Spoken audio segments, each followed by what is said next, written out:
Hello, everybody, and welcome to Inside the Champions Paddock. I'm your host, Stinky Juan, and I'm here with Broken Hypocrite. Hey, everybody. Today, we're going to go over clips of the week. Then we're going to talk about the British Grand Prix, round one. Next, we're going to talk a little bit about telemetry, and then we're going to go over the setups for Hungary, round two. All right, so first, let's look at these clips. So the first clip of the week was brought to you by Broken Hypocrite. It's been the same like fighting for a while now. I'm impressed with Dust's ability to manage all these hards up to 17 laps. Yeah, it's pretty good. I can't believe those goes two. in. It's been the same like fighting. Yeah, so we have Lore against Aguilera through Maggots, Beckett's, and Chapel. Aguilera is able to get past there right at the end, and takes P10 from him. Yeah, I think what's cool about this particular one is this is usually a place you don't go side by side through both of those corners. They did it successfully without wrecking each other. And not only did they do that, but other people during the race were racing really hard all race long. And we had no DNFs, no safety cars, no virtual safety cars. So like the racing was good. So this is a good clip that kind of just shows that some of the passing that was happening. There was many passes like this in the race. And then the clip that we chose as our clip of the week, it was from Will I Am. So Will. Miller. Online and then camera, no. that was scuffed in a half. The second half. Miller. Online and then camera, no. All right, so this was a little bit of a pass with some amazing camera work. Amazing camera work, amazing commentary. That was good. But actually, this clip is kind of funny, but I think there's something important to point out here too, is I was coming back through the field after having spun earlier. And as soon as I caught Lannon, he just let me by. Like, I didn't actually have to work for that pass. He just pulled over to the side and let me go by. And then, I don't know if anyone noticed this, but he stuck to me for the next 4 or 5 laps, however long it took, until we caught up to Renzo and the pit stop started happening. So, you know, I guess it could be beneficial to you to let a faster driver go through, especially if you can keep up with them, and if it's not going to hurt your own race. You might actually end up hurting your race more if you try to hold someone behind. So that's just something we noticed about that clip that we thought we'd point out. For sure. All right, and then now let's go and talk about the actual race here, like how the results happened here in Britain. So we had William here winning the race. Good job. Not too big of a surprise, as we know he tends to start really strong in the series. So he usually starts really strong and gets pretty much just better as the season goes on. He also got the pole, so was able to capture the pole position in the race. Yeah. And something interesting about pole position, I think William and I were the only two in the 24s, the 124s, but the top 10 were all within 1 second of each other. So we have a really, really strong grid this season. Yes, we do. And with that, we can see here the fastest lap of the race went to Ritzy. So Ritzy was able to capture that really late into the race, had the soft compounds on, and was able to put it. Was a really good lap, and we actually had another driver getting really close of Dust. The Dust almost capturing it as well. Yeah, Dust was on soft tires at the end as well, and nearly captured the fastest lap from Ritzy, but he held on to it. Yes, definitely. Mm. Right, and then now for that race, because there was so much fighting, we had actually a three-way tie for driver. So it was actually drivers of the day of Nikolai, William, and Miller, all fighting at the top. Most of the race, especially, essentially the second stint, you guys were together the entire race, all the way to the end, which was really nice to see. Yeah, I think it's funny our viewers decided to give us a three-way tie. No one wanted to break that tie. I guess, yeah. I was hoping somebody would. I left it just a little longer, hoping somebody would, but they didn't. So we just gave it to all three of them because we thought they all deserved it. It's like, well, if that's what happens, it is. Here are the race results. So the official classifications. There was a few moving parts there with a removal of a penalty here and there. So our order was William, Miller, Nikolai, Ritzy, Renzo, Anders, Lannon, Dust, Aguilera, Lungy, Lore, Cookie, Spicy, Paul, Will, James, Hill, and Druid. Every driver finishing that race, which was really fun to watch. Yep. And no one even a lap down or anything. Nope, yeah, everybody. Which is impressive considering we had no safety car and all that. No safety car at all. So it was just pure racing. I know a few of the drivers probably not ending where they wanted to because of incidences here and there, and no safety car bringing them back into a chance of fighting for a much higher spot. But there wasn't a lot of moving in this race. So where you qualified, it was almost what you ended up at, with a few exceptions. Yeah, I think the biggest gainers were only +2 positions. So yeah, it was pretty static. But again, really good racing, and considering there were no safety cars, how close everybody was at the end, it shows we got a strong field. Very strong field. All right, and as we now look at the driver standings after that, we see here William taking first, Miller in second, Nikolai in third, Ritzy fourth, Renzo in fifth, Anders in sixth, Lannon in seventh, Dustin 8, Aguilera in 9, and Lungy in 10th. Obviously, it's round 1, so it's the same as the outcome of the race. With the rest of the drivers, obviously, still tied for 11th. Because no other points were given out. And with that, I guess this one is a little bit more interesting, is the Constructors Standings. We could see there Red Bull taking a 9-point lead with that 1 and 3 with 2 podiums. We had the Haas there because of Ritzy. Ritzy ended up in 4th at the end of the race, so able to keep it as small as possible. The loss to the Red Bull team. We have the McLaren with 18, the Astons with 6, AlphaTauri with 5, Ferrari with 2, and Mercedes, Williams, Alpine, and Alfa Romeo all not taking any points. So we still have a 4-way tie there for 7th. And with that, let's go into our next thing, which is telemetry.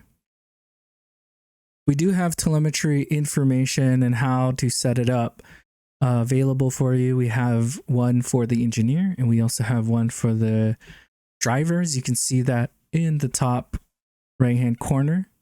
If you're interested in getting telemetry data set up for you and finding an engineer. And Broken Hypocrite, why don't you talk about some of the benefits of trying to use telemetry, or even just using telemetry? Yeah. So, the game sends you all kinds of data that's very, very useful. Some of it, you get on your MFD in game, but that's not all the data. There's more data available. And if you capture that UDP data, that telemetry data coming from the game, you can actually use it to see a lot more information about your car. Or if you don't want to analyze it after you're driving or something, you can have an engineer analyzing it while you're driving, and helping you make strategy calls, or when to come into pits, or telling you how quickly a driver behind is catching you, things like that. It's very, very helpful. Especially, there's even data like when the rain is coming, if we have rain prediction on perfect. And then tire temperatures and tire wear and damage. So like if you get damage, your engineer can tell you, hey, you have 23% wing damage. That's too much. You need to come in and pit. So there's a lot of useful information there. And if you can find an engineer, I would highly recommend you do so. You can have a friend or family member do it. It's not that hard to set up. Of course, it is a little more difficult if you're not on PC.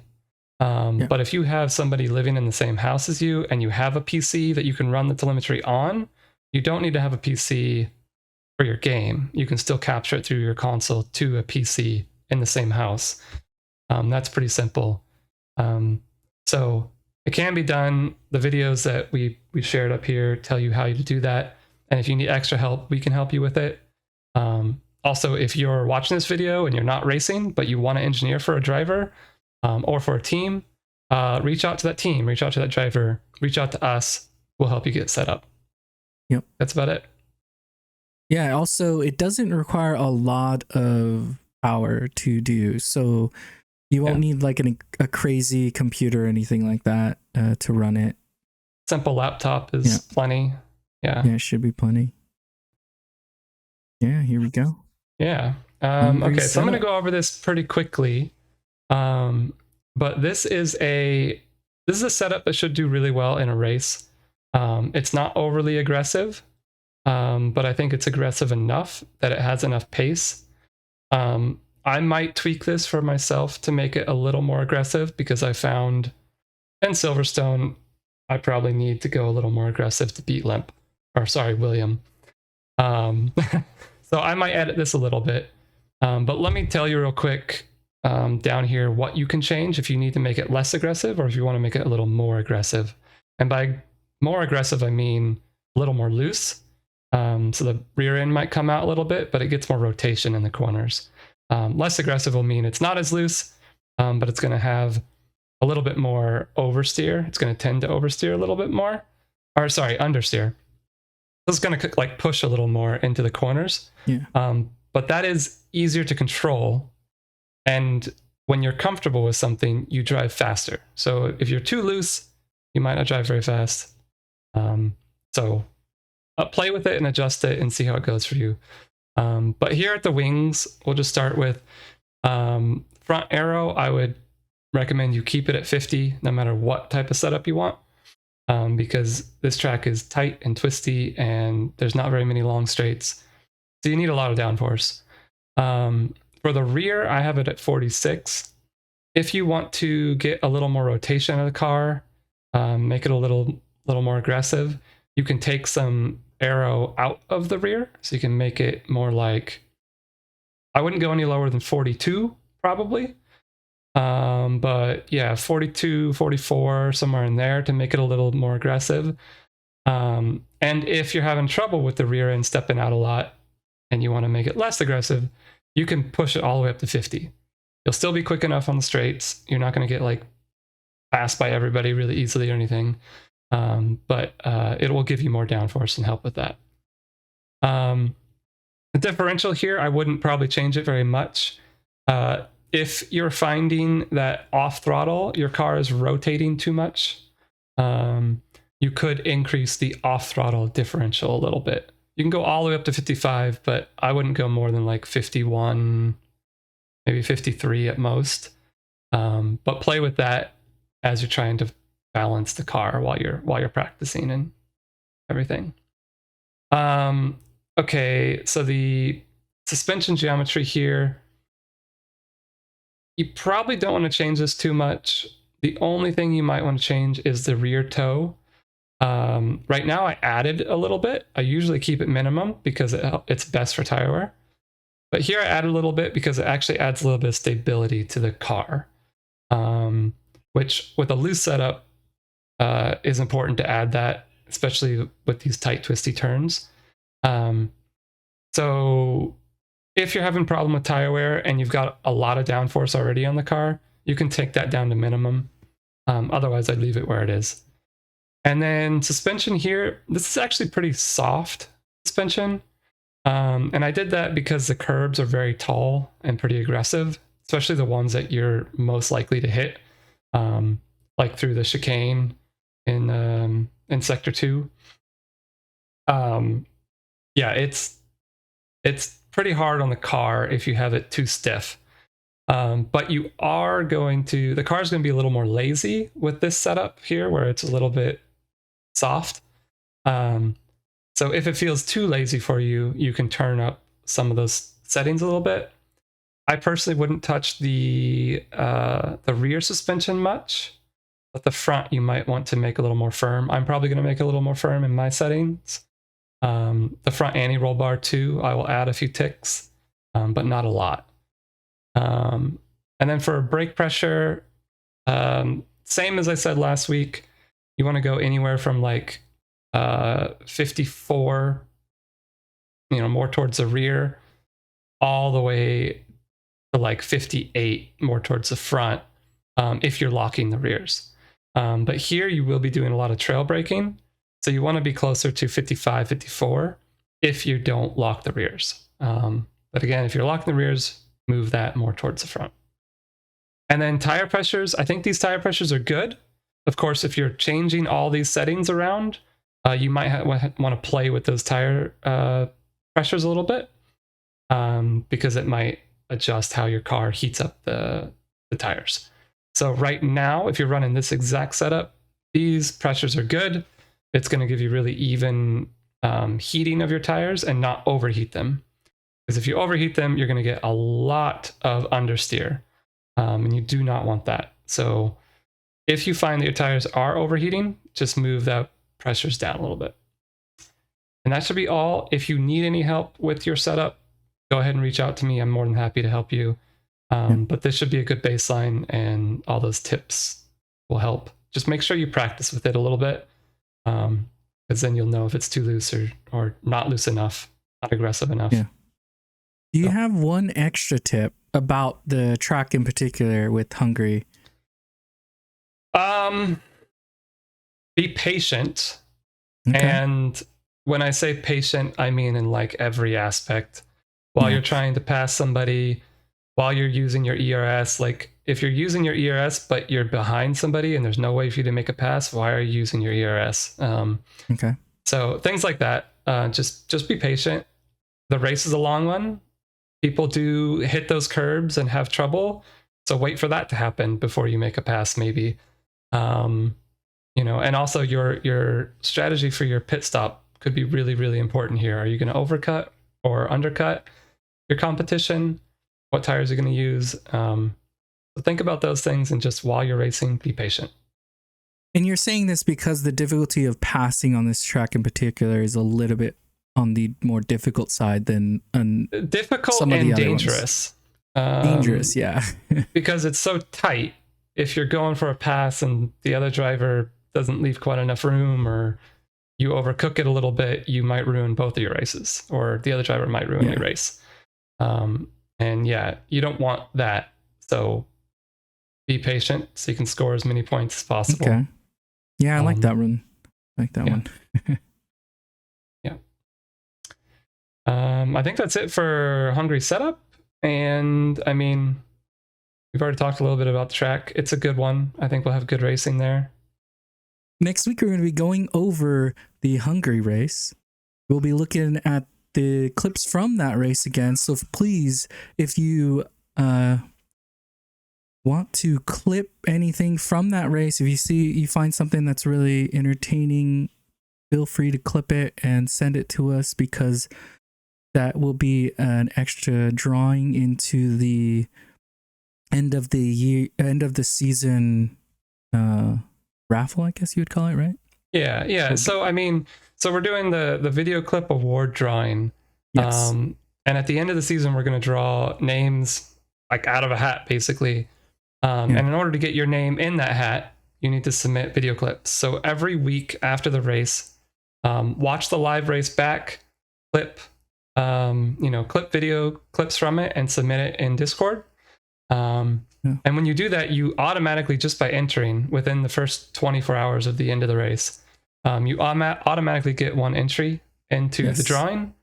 If we choose your clip, so we chose his clip, he gets 3 extra entries into the drawing just for us choosing his clip to go over. So then at the end of the season, we're going to pull your name, and the more entries you have into the drawing, the more likely you are to win something. We're going to pick 2 winners. We'll give out a t-shirt that'll have our logo on it. And we'll also give out a mug to another person. So don't forget to do that. And then also another thing we're doing is comment, like a comment competition. So all of our videos, doesn't matter which one it is, if you make a comment and we like it, we're going to put that forward for a vote at the end of the season. And basically we're going to choose, like, we're going to let everybody vote on which comment was the best over the whole season, and that person will win something. So make sure you're also commenting on our videos, this one included. And it'll also help us if you comment on this video telling us what future topics you want us to talk about, whether it be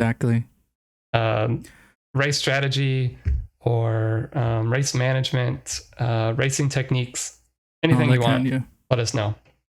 Yes, but next week we're going to be going over the clip of the week, over Hungary Grand Prix.